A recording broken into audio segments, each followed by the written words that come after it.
गो। बिस्मिल्लाहिर्रहमानिर्रहीम। अस्सलाम वालेकुम नाज़रीन, मैं हूं आपका मेज़बान हशाम भट्ट और आप देख रहे हैं प्रोग्राम आज की बात। अगर हम बात करते हैं मुल्की हालात की, अगर हम बात करते हैं माशी हालात की, अगर हम बात करते हैं आम इंसान की ज़िंदगी गुजारने के पॉइंट ऑफ व्यू से, तो मुश्किलात दर मुश्किलात वाला माहौल जो देखते को मिल रहा है। मुल्की सियासत की समझ नहीं लग रही, महंगाई की समझ नहीं लग रही, आम आदमी का गुजारा करना, अपने बच्चों के लिए रोटी रोज़ी कमाना दुश्वार होता जा रहा है। आखिर इन सब बातों की वजूहात क्या है? इन सब बातों के पीछे क्या हकायक है? कौन जिम्मेदार लोग हैं जिन्होंने ऐसा माहौल जो है मेरे प्यारे मुल्क पाकिस्तान में कायम कर दिया? क्या कभी पाकिस्तानी ने सोचा था कि वो पैसे हाथ में लेके आटा लेने जाएगा और उसको आटा नहीं मिलेगा? कभी किसी ने सोचा था कि वो जेब में पैसे रख के पेट्रोल पंप पर अपनी गाड़ी में फ्यूल डलवाने जाएगा और वहाँ पर लंबी कतारों में लगना पड़ेगा? क्या कभी किसी ने ये सोचा था कि जो मौजूदा सियासी सूरत हाल है उसमें जो सियासी लीडरान हैं मुख्तलिफ जमातों के, वो सवाए तोहमतें लगाने पर या एक दूसरे के खिलाफ बयानबाजी करने के अलावा पाकिस्तान की खुशहाली के लिए भी कुछ करेंगे? मौजूदा सूरत हाल को देख कर क्या लगता है कि हम जिस दौर में गुजर रहे हैं, क्या हमें इस दौर में गुजरना चाहिए? इसी पर बात करेंगे। मेरे जो प्रोग्राम में आज मेरे साथ मेहमान मौजूद हैं, किसी तारुफ के मुताबिक नहीं, सियासी और समाजी शख्सियत हैं जनाब फैसल मुजीबुर शामी साहब, और जो मेरे दूसरे मेहमान हैं माहिर कानूनदान advocate high court Munir Ahmad Bhatti साहब। इनसे ये बात करके देखते हैं कि ये जो मौजूदा सियासी सूरत हाल देख रहे हैं आप, मौजूदा माशी सूरत हाल आप देख रहे हैं, जो हमारे प्यारे मुल्क पाकिस्तान के बासी हैं, पाकिस्तानी को दरपेश आप मसाइल देख रहे हैं, क्या इन सब की जो वजूहत है वो सियासी जमातें हैं या अवाम खुद है या कौन है जिसकी वजह से हमें इस किस्म के मुश्किलात वाले माहौल में सांस लेना पड़ रहा है?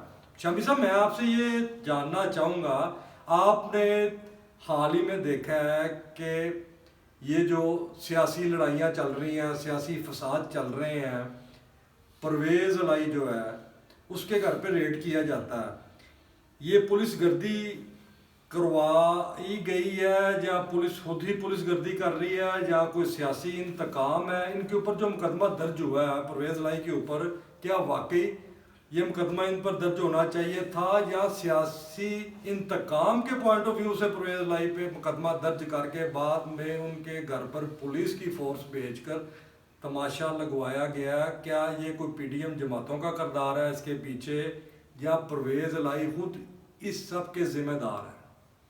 औज़ुबिल्लाहिमिनश्शैतानिर्रजीम, बिस्मिल्लाहिर्रहमानिर्रहीम। ये देखें, सबसे पहले तो अगर आप बात करें जनाब चौधरी परवेज़ लाई साहब की, साबिक़ वज़ीर पंजाब हैं और एक बहुत बड़ी पार्टी थी मुस्लिम लीग काफ, उसके वो रहनुमा भी रहे और उसके बाद उन्होंने आपको देखें कि अपनी जमात छोड़ दी और वो अपने साथियों समेत जनाब इमरान खान साहब की जमात में शामिल हो गए। और फिर देखें चौधरी परवेज़ लाई साहब जो हैं उनका एक अपना वक़ार है, रख रखाव है और एक बुज़ुर्ग सियासतदान है और वो हर दौर हुकूमत में हुकूमतों में रहे हैं, ऐवानों में रहे हैं, हर हुकूमत में वज़ारतों के मज़े उन्होंने लिए हैं। तो अब भी साबिक़ वज़ीर पंजाब थे, तो उन्होंने इमरान खान साहब जो उनकी जिनके साथ उनका इत्तेहाद था उस वक़्त, उनके कहने पे उन्होंने असम्बलियाँ तहलील कर दी और उसके पंजाब असम्बली भी तहलील हुई और केपी की असम्बली भी तहलील हुई। और जब असम्बली तहलील हुई तो उसके बाद से फिर आपको पता है कि एक नया सिलसिला शुरू हो गया कप्तान साहब की जमात में, क्योंकि वो पहले हुकूमत में थे, अब वो अपोजिशन में आ गए। और यही परवेज़ लाई साहब पहले पंजाब हुकूमत में थे, एकदम उन्होंने हुकूमत छोड़ी और उसके बाद फिर वो अपोजिशन का हिस्सा बन गए। तो ठीक है, अब उनके साथ हुआ है, ये मुकाफ़ात अमल है और एक इंतकामी कार्रवाई दर कार्रवाई है, क्योंकि हमारा ख्याल है हम जो भी है मतलब सियासत अपनी जगह पे, शख्सियत अपनी जगह पे, ताल्लुकात अपनी जगह पे, इंसानियत अपनी जगह पे। अगर आप बहैसियत इंसान एक देखें और एक बुज़ुर्ग सियासतदान के तौर पे अगर चौधरी परवेज़ लाई साहब को आप देखें तो ये इंतहाई काबिल अफसोस वाक़या है क्योंकि वो बहरहाल वो पाकिस्तानी मुल्क के रिहायशी हैं। और इसी तरह मतलब एक अब आपने बात की कि इनके जो पुलिस ने चढ़ाई की, अब उसके पीछे वफाक वाले कह रहे हैं जी हमें हमारा इसमें कोई किरदार नहीं, पंजाब वाले कह रहे हैं जिसमें हमारा कोई किरदार नहीं। तो ये अब अल्लाह ही जानता है कि क्या वजूहात थी, क्या मसाइल थे। और हो सकता है कि वो मेरे ख्याल एक तरफ जब खान साहब जो हैं वो उनकी जमात और परवेज राय साहब दबाव डालें हुकूमत पे के इंतखाबात करवाए जाएँ, और उनके एक तरफ मुज़ाकरात भी शुरू हो चुके हैं हुकूमत के और अपोजिशन के इमरान खान साहब की जमात के साथ। तो हो सकता है कि ये उनको खान साहब को और परवेज राय साहब को दबाने के लिए हुकूमत की तरफ से कोई कदम उठाया गया हो। तो अब इसमें देखें बार है काबिल मजम्मत वाक़या है, और हम पुरजोर मजम्मत करते हैं। और इस वक्त जितने भी जो मुल्क की बेहतरी के लिए सोचते हैं वो जो सियासतदान है और एक कोई पाकिस्तानी भी हो, आप आम पाकिस्तानी की हैसियत से देखें तो आम पाकिस्तानी भी इस वाक़े की मजम्मत कर रहा है। क्योंकि हम सियासतदान जो हैं हमारी आपस की लड़ाइयाँ इस वक्त चल रही हैं, और हमारे जो मुल्क के हालात हैं, जैसे आपने बात की कि मुल्क इस वक्त बेशुमार मसाइल में घिरा हुआ है, और हमारे सियासतदानों को आपस की लड़ाइयाँ उनकी ख़त्म नहीं हो रही। तो बहरहाल अब देखते हैं ये कि क्योंकि ये इंतकामी कार्रवाई है, और हुकूमत को इस इंतकामी कार्रवाई से परहेज़ करना चाहिए और मिल बैठ के मसाइल का कोई हल निकालना चाहिए। अच्छा मुनीर अहमद भट्टी साहब, आप एक माहिर कानून दान है, आप बड़ी बरीक बीनी से अदालती कार्रवाइयाँ भी देखते हैं, समझते हैं, हुकूमती मामलात पे भी गहरी नज़र रखते हैं। आप ये देखें कि चौधरी सरवर साहब ने पाकिस्तान मुस्लिम लीग ज्वाइन की और परवेज़ लाई साहब ने PTI ज्वाइन कर ली। क्या ये कोई इधर आ रहा है, कोई उधर जा रहा है, कोई PDM में जा रहा है, कोई PDM से निकल कर कोई इधर आ रहा है, ये सब आने जाने की वजह से आम आदमी के माशी हालात पे क्या असरात देख रहे हैं आप? बिस्मिल्लाहिर्रहमानिर्रहीम जी, ये व्हाट्सएप सियासत में जो होता रहता है, कोई एक पार्टी में काम करता है, फिर छोड़ के दूसरी पार्टी में चला जाता है। जब उनके मफादात पूरे नहीं होते तो फिर वो दूसरी पार्टी में चला जाता है। ये जो पार्टियां चेंज होती हैं, ज़मीर की आवाज़ पे चेंज होती हैं या ज़ाती मफादात पे चेंज होती हैं? आप एक सीनियर कानूनदान हैं, आपने माशरे की अच्छाई और बुराई बड़ी करीब से देखी है और देखते आ रहे हैं, इस पे क्या कहते हैं आप? देखिए जी, जब किसी सियासतदान का कोई ज़ाती मतलब पूरा नहीं होता तो वो दूसरी पार्टी पे चला जाता है। ये कहना कि इसका अहले इलाका को, अभी आप देखेंगे कि बहुत सारे पिछले इलेक्शन में जो लोग किसी और पार्टी में थे, इलेक्शन उन्होंने किसी और टिकट पर लड़ा। जिस तरह अभी PTI में है कि PTI में जिन लोगों ने कुर्बानियाँ दी उनको टिकट नहीं दिया गया, दूसरे लोगों को दिया गया। तो मैं ये अर्ज़ करता हूँ कि ये जो जितने सियासतदान हैं, इन्हें आवाम की कोई परवाह नहीं, ये आवाम का कोई फ़ायदा नहीं। कोई किसी सियासतदान ने कभी आटा तकसीम किया, कभी खाने के लिए इलाके में कोई चीज़ दी, ये नहीं देते। अब आप एक वाक्य को अगर दी भी है तो उतनी चीज़ें नहीं दी आवाम को जितनी सेल्फियाँ सोशल मीडिया को दी हैं। बिल्कुल इसी तरह ही है। अभी देखें कि आम आदमी, कल की परसों की जो बात हो रही है जी कि परवेज़ लाई के घर पे जी पुलिस ने दावा बोल दिया। देखिए, परवेज़ लाई हो या नवाज शरीफ हो या जरदारी हो या PTI हो, इन पे किसी पे हमला हो या ना हो, हमें उससे कोई कंसर्न नहीं। एक गरीब आदमी को इनसे कोई वास्ता ही नहीं है। गरीब आदमी को अपने खाने पीने की फिक्र है, जो हमारे मुआशी हालात हैं, तनख्वाहें कम हैं, अखराजात ज़्यादा हैं, और इसकी वजह से वो बेचारा रात दिन परेशान होता है। और इसी सियासतदान ने ये चीज़ नहीं सोची। रह गई बात ये कि जी हुकूमत ने करवाया है, तो मैं ये मतलब खुल के ये कहता हूँ कि ये PTI ने करवाया है। क्योंकि परवेज़ लाई साहब का अपनी पार्टी छोड़ के PTI में जम हो जाना, ये इस चीज़ की दलील है कि जी उन्होंने अपनी पार्टी छोड़ दी।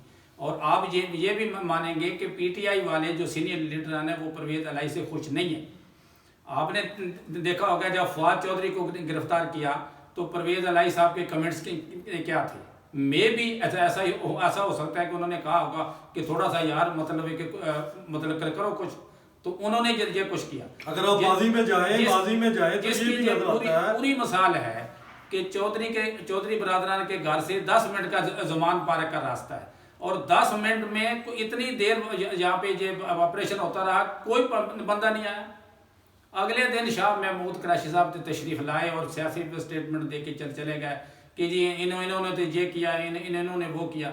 देखिए, अगर किसी पे एलिगेशन होता है तो वो उसका काम है कि वो सामने उस अदारे के सामने पेश हो, कहे जी मैं हाजिर हूँ, आप बताएं क्या बात है। आपको परवेज़ इलाही के घर में ये चीज़ हो गई, आपको जो बहुत बुरी लगी, लेकिन परवेज़ इलाही पे जो इल्ज़ामात हैं उनका जवाब भी तो परवेज़ इलाही दे ना। परवेज़ इलाही का बेटा दे, जब फैमिली दे। अभी उनके कार ख़ास मोहम्मद खान भट्टी साहब गिरफ्तार हुए, उन्होंने बहुत सारे इंकशाफात किए, जिस इंकशाफात पे होने की वजह से एंटी करप्शन ने वो केस बनाए और वो केस चल रहे हैं। जब वो गिरफ्तार होते हैं तो तमाम बातें बताते हैं। देखें, वो इनका कार ख़ास था और वो इस बात में जो मौजूदा जस्टिस है, जस्टिस मज़ाहर अली नकवी साहब, उनकी और परवेज़ इलाही की गुफ्तगू हुई और इस वक्त वो कह रहे थे, जिस वक्त कह रहे थे जी कि मोहम्मद खान भट्टी साहब गायब है, उस वक्त वो जस्टिस साहब के घर में थे। अच्छा शामी साहब, आप ये देखें कि एक ज़माना वो भी था, एक वक्त वो भी था। अगर माजी में आप जाते हैं पीछे तो इमरान खान साहब कहते थे जी कि मैं परवेज़ इलाही साहब की शक्ल देखना तक नहीं पसंद करता, और आज पीटीआई में उनको एक अहम ओहदे पर फाइज किया गया।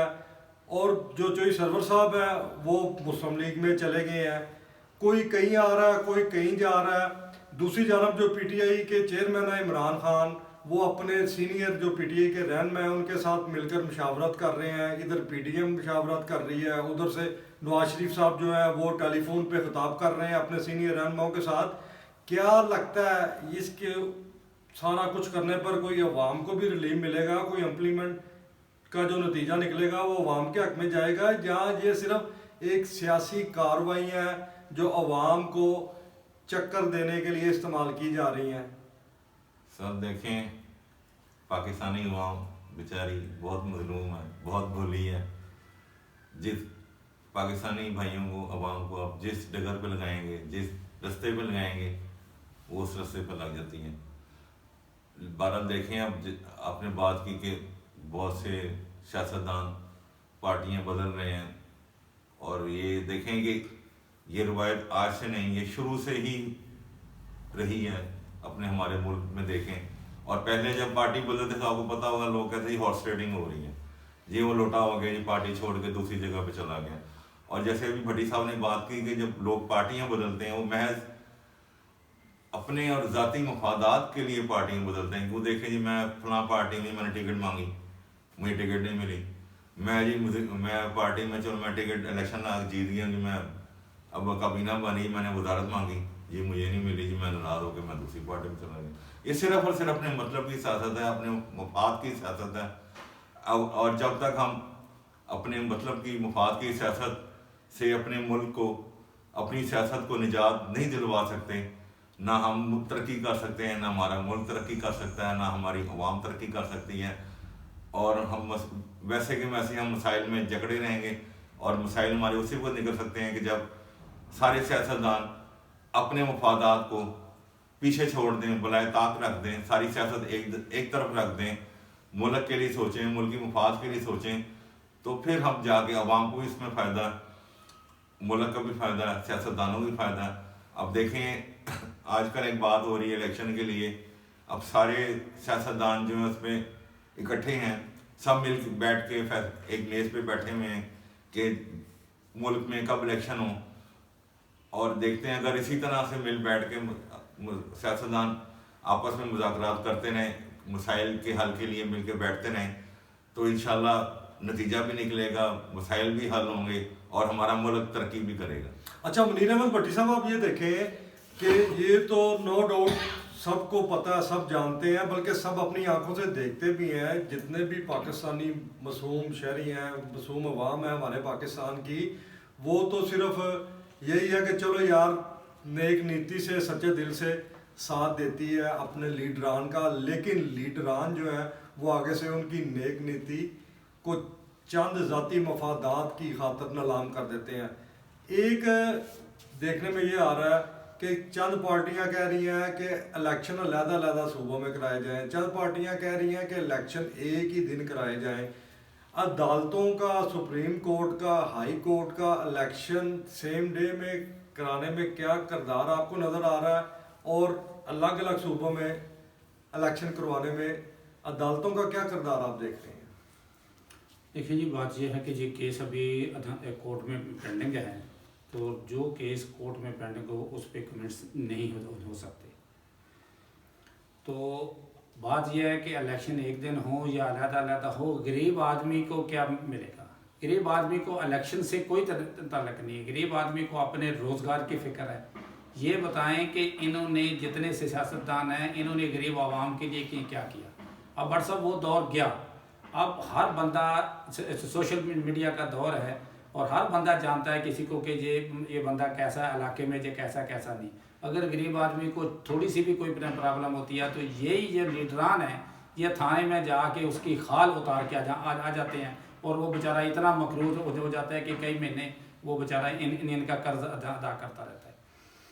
तो कोई भी सियासतदान जो ना वो मुखलिस नहीं है। बहुत कम लोग ऐसे हैं कि जो अपने हलके में जाते हैं, लोगों की बात सुनते हैं, खुशी गमी में जाते हैं, फिर वो लोग उन्होंने याद करते हैं। तो हर सियासतदान को ये चाहिए कि वो आवाम का इत्मीनान हासिल करे। आवाम के इत्मीनान के बगैर ना उसकी लीडरशिप काम की है, ना उसका किसी ओहदा काम का है। उस ओहदे को क्या करना कि जब ओहदा लेने के बावजूद वो अपने हलके में मुंह दिखाने के काबिल ना हो। अच्छे लीडर की यही पहचान है कि वो अपने हलके में जाए और लोगों से मिले, लोगों के मसाइल जाने और गाय बगाए उनको हल करने की कोशिश करे और गरीब आदमी को अपना रिलीफ दे। शामी साहब, आप देख रहे हैं कि जो मौजूदा मुल्क की सूरत हाल है, जो पुलिस डिपार्टमेंट है उसके की वजह से या उसकी तरफ से जो एक अजीबो गरीब किस्म की दहशत जो है ना फैला दी जाती है हुक्मरानों के कहने के ऊपर, पुलिस डिपार्टमेंट नहीं रहने दिया जा रहा, जबकि उनको एक चोर सिपाही या बिल्ली चूहे वाली गेम खेलने वाले खिलाड़ियों के तौर के वो प्रेजेंट किया जा रहा है। कभी पुलिस जमान पार्क चली जाती है, कभी चौधरी हाउस पुलिस आ जाती है, कभी बनी गाला की तरफ पुलिस का रुख कर दिया जाता है। पुलिस आ रही है, पुलिस जा रही है, वो पकड़ा गया, वो छूट गया, उसने अदालत से जमानत मंजूर करवा ली। इन सब बातों की वजह से अवाम तो डिस्टर्ब हो रही है। मजीद क्या खदशात देख रहे हैं आप? सर, सबसे पहले तो देखें ना कि हमारी पुलिस जो है वो इस वक्त महज सियासतदान जो हमारे जो कह सकते हैं उनकी गुलाम बन के रह गई है।